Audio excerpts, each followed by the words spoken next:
As human beings on this earth, we don't like betrayal. No one loves betrayal. But for me personally, betrayal becomes more if my loved ones betray me. The people that I trusted betray me. And most importantly, the people of my race betray me. Hence, I get so angry whenever I see the ANC or our black brothers being involved in all of this corruption and sisters, because it hits home even more that, so you guys don't like us this way. And that's why I feel for BABITA Deokoran, especially looking at how Batohi responded at the ad hoc committee. The way she was responding made me to ask myself, so you really don't care about justice in that way? What about that woman? Why is it that you guys have not arrested Hangwani to date, but you guys were very quick? You approved. You didn't have a problem with KHUMALO being arrested. Let us talk about what Batohi testified on in the ad hoc committee. So Batohi is the director of public prosecution. So she's literally the NPA, it's her baby. So now she went to the ad hoc committee, and there's a couple of questions that she was asked. I'll first start with how she responded when she was asked about the quickness, how they quickly went and arrested KHUMALO, and she said there was enough evidence, there was overwhelming, a strong case, that's why they ended up arresting KHUMALO. Andrea, are you sure this is a watertight case? Because arresting the head of crime intelligence is not something one takes lightly. There must be a watertight case, and she explained to me that it was part of a much bigger case strategy. This was one case that's part of a much bigger case strategy, and that the case was solid.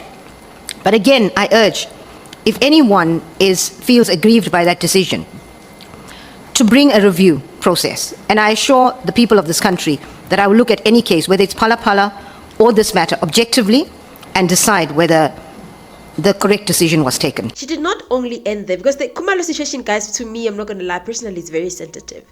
But let us move now to the second one. She was asked as to Andrea Johnson, also, Advocate Andrea Johnson's, also made a mistake. She was part of the people who employed her husband. Should we do the same thing that we've done to KHUMALO to this lady? And the way she responded, she said, if there's enough evidence. I'm like, but let me just play the clip. I have to agree, on the face of it, it is very bad error of judgment. She should not have been on that panel. She agreed before this house as well that that was not something she should have done. And I agree with that. If your husband is on a potential candidate, you should not be on a panel. Although she explained the steps that she took to make sure that she wasn't part of his interview, but still, I think I agree, it was a bad error of judgment. I've only just received the information last week, and I'll look into it and see whether that was appropriate conduct, if there's anything that needs to be done about it. This was 20 years ago or so. She was a young prosecutor at the time, but it's certainly something that will need to be looked at. Just from these two clips that I've played, I think you can now see the pattern of answering. It's all about short answer, enough evidence. She doesn't really delve deep on the things that we are actually looking for. Sure. Well, let me do it now, because you've mentioned Advocate Chauke. So you asked the president 2 years or so ago to suspend him, obviously for good reason. Took the president 2 years to do so.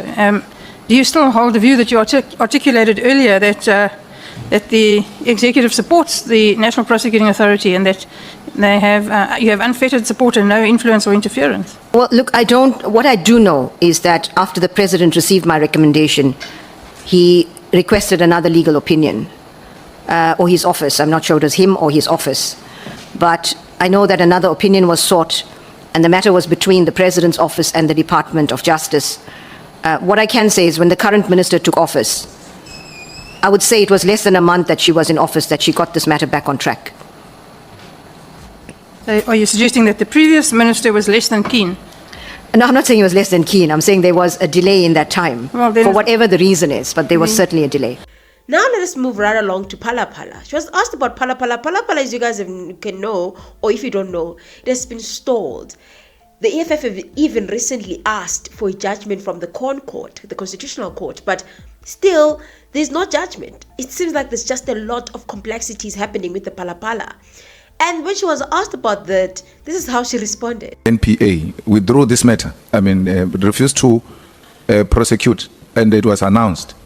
And it was said that the matter is before you, I think that should be in 2011, 2024, somewhere there, where the DPP of Limpopo said it's not prosecuting.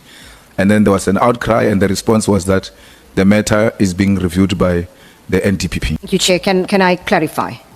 Yes, I've now got clarity on this. My notes were not clear. It is a review process. The matter is in the head office in the NPA. It's being dealt with by the Specialized Commercial Crimes Unit that processes the reviews, and that matter will be dealt with. This lady, she's telling us about reviews, she's telling us about evidence. It's like she's in some interview of some kind. She's not even sure about her work. She doesn't even know. You know, she's just like testing the waters. Why is she even there? Oh, but I certainly hope it would be even before the end of this year. But it will be soon. We are working very hard on also ensuring that we have additional charges that will be added to the original extradition request. So it's the time that it's taking is that we're not just resubmitting the old request again. We have investigated some other very important cases involving other SOEs, and there will be other charges that will be added. That has been the delay and why we didn't submit immediately. What's worse is that she was asked about the issue of Tembisa Hospital to a point that Malema even said this to her. Pure than white corruption case of a hospital called Tembisa. Why should we be told about police when IDEC deals with those matters? It is IDEC that should have actually even developed an interest on its own that this is too huge to be left. These are the kind of cases we want. As a head of NPA that IDEC falls under, surely you should have developed an interest and said to IDEC, 680 million gone to skinny jeans, a hospital ordering skinny jeans, and a head of NPA, it doesn't matter, head of IDEC. You are the corruption buster yourself because all of them fall under you. You should be able to say, come here, what happened with this case of people buying patients skinny jeans? Because when we go to hospitals, we normally get those gowns which are open at the back. What does a patient do with a skinny jean? That should have been an issue of interest for a corruption buster. We're asking you, what are we doing up? We say, no, when police are ready, when it's ripe, then it will come to us and all of that. That's not a matter to be left to police. That's a typical example of cases that IDEC should be dealing with, not human resource. We have a case here, a big case of human resource, that a CV does not have an address or something like that. It's a criminal case. But here is a case of 680 million, close to $1 billion, only that which we can account for now, and worse, through this body, not asset forfeiture unit, the one of Kaiser Khanyawa and them. SIU. We hear from SIU that we are now sitting at almost 680 million. That's what SIU can uncover. Imagine if IDEC is there, crime intelligence is there, we're going to get more than $1 billion of one individual involved in corruption. The head of NPA says, well, we don't know, we'll wait for the police. That's so disappointing to tell. We have an NPA that does not have a plan. Hence, I agree with everybody. This lady should leave office as soon as possible because she has no plan, especially about key issues in South Africa. The innocent remain perpetrators and perpetrators remain victims. That's just how the South African criminal justice system works.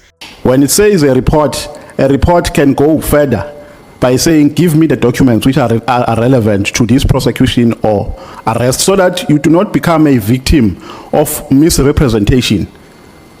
You can do that. There is nothing that stops you. That is why I said, to me, you appear as the NDPP who does not understand her statutory obligations. Chair, as I mentioned, the IDAC head gave me a high-level briefing on this case, a high-level case strategy, and why this case was strong enough and important enough for them to proceed. I agree with you. The National Director requires that kind of assurance from the DPPs to ensure that we don't have errant DPPs or IDs that are doing their own thing. It's important to have that level of assurance. And in this case, I got the level at a very high-level briefing, that level of assurance from the ID in this matter. If you are innocent, you'll forever be seen as a perpetrator and will rot in prison. Whereas the real perpetrators are living life, they've never been tested prison, they don't even know how prison looks like, they continue enjoying the Tembisa hospital money. Where a sister lost her life. Okay, let us remove the issue of race, the issue of gender. You will allow another sister to lose her life, same fate that can befall you. Because that's the thing, these things are not too far from us. You might think it's too far from you. This thing can happen to her. Instead of ending the cycle and saying it ends here, she's here telling us about the reviews and evidence. This lady literally, it seems like she doesn't even know what she's doing. I didn't want to talk about the whole entire testimony. Just wanted to talk about these small things that I've seen, of which to me became a matter of concern. Specific people are appointed to specific positions. That was her evidence. And I don't know what the evidence is surrounding just the recruitment. She also said that this was part of several other matters. And so, to answer your question crisply, it would depend on the evidence. There's two letters that even came out yesterday during her testimony. The first one was from Kontosi's party. The other one was from the EFF. The EFF was like, this lady, she's literally useless. This is what they're saying that Batohi has disregarded the important work of uprooting the rot in our justice system and has no sense of duty on the Republic, which she has failed as her tenure comes to an end in January. Her representation or the presentation of consulting with the legal counsel, if she would provide the names of prosecutor either through documenting or in-camera testimony, is an insult on its own, which is urgent by the fact that she places on set timelines on which she will submit the names, or while utilizing state resources for legal counsel on a continuous basis.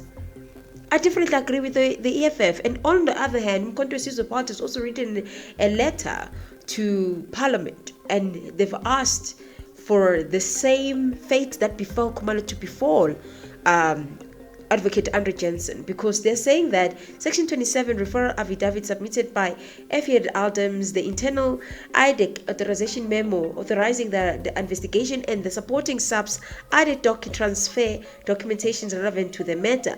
They want those to be submitted, and they want those to be given to the commissioners and to the members of parliament, so that they can be able to see if whether the grounds of arresting KHUMALO are very strong indeed. Because we keep on hearing the same story. They have a strong case. Do they? Can we see how strong is that case? Nonetheless, guys, yeah, that's all I have. I just wanted to conclude this video by talking about FIKILE MBALULA. So FIKILE MBALULA is saying that finally they are accepting, or they're allowing Mr. SENZO MCHUNU to step aside. As recommended, has taken a decision that Comrade SENZO MCHUNU's request for special leave from the activities of the National Executive Committee and the National Working Committee be granted. The ANC guidelines and procedures, implementation of the National Conference resolutions on credibility and integrity, dealing with corruption and on fighting crime and corruption were adopted by the National Executive Committee on the 13th to 14th of February. I definitely think that I don't know why the ANC was holding on to MCHUNU, because MCHUNU is currently in serious trouble. Almost every witness that comes to both the ad hoc and Madlanga, they're mentioning him. It really doesn't look good at all for him. And since they're trying to save their organization, of which I doubt that they can save it, as Desmond Tutu once said, it's your ANC, I don't know, it has reached its last days. It's on its last days, really. One day, we will start praying for the defeat of the ANC government. You are disgraceful. I want to warn you. You are behaving in a way that is totally at variance with the things for which we stood.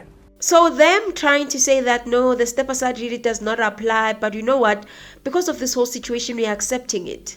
Paragraph 3.1 of the National Conference resolution on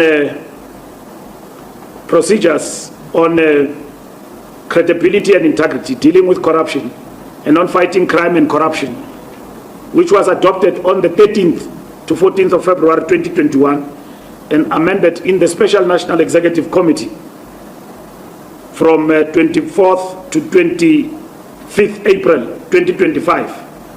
Paragraph 3.1.1 provides that, I quote, a member, office bearer, or public representative who has been indicted to appear in court of law on a charge of corruption or other serious crimes must immediately step aside, pending the finalization of her or his case, close quote.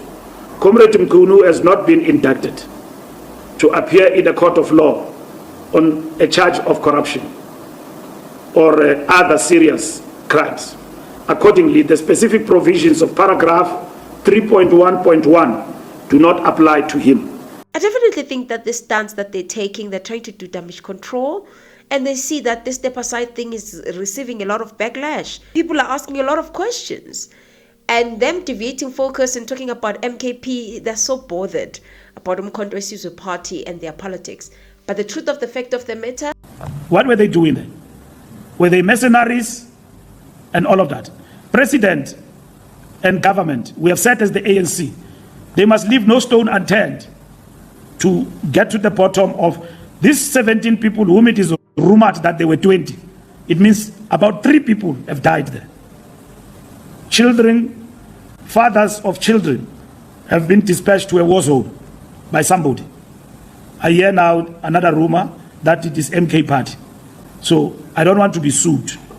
I hear from you, the media, today, News 24, that it is rumored that these people were sent there by ZUMA. So I don't know. is that they have serious troubles or they have serious problems than Umkhonto weSizwe Party, because they are, in a way, in government. They cannot compare themselves with KHUMALO. They can't. So I don't know. I don't know if I accept this this succumbing to the set aside, or I'm just like, yeah, whatever, because this is damage control more than anything. I don't think they would have done this if they didn't receive the backlash of people saying, this step aside thing of yours is going to put you in trouble. Because they've accepted. They first rejected, now they're accepting. They're accepting because they see that this fight is not a winning one. They're fighting a losing battle.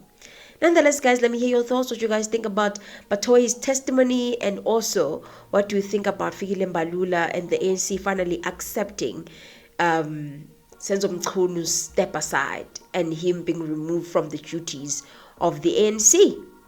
I'll see you on my next upload. Bye.